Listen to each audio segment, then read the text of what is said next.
جیسے اور نیکی کی چیزیں ہماری زندگیوں سے نکلتی جا رہی ہیں، ایسے یہ رات کی نماز بھی نکلتی جا رہی ہے۔ اس رات کی نماز کو اپنی زندگی کی زینت بناؤ۔ آپ یقین مانیں جو سکون رات کی نماز کے سجدے میں ہے وہ سکون دنیا کی کسی چیز میں نہیں مل سکتا۔ لیکن کہا جہاں انسان ڈھونڈے اور چراغ لے کے ڈھونڈے، کئی ہزاروں میں ایک دو رات کی نماز پڑھنے والے ملتے ہیں۔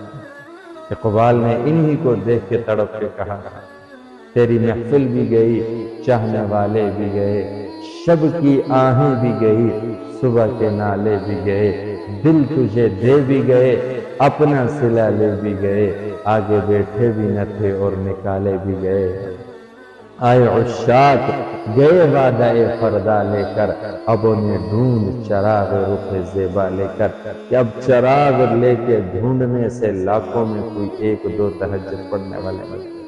تو میرے محترم بھائیو، یہ چار چیزیں ہم اپنی زندگی کی زینت بنائیں۔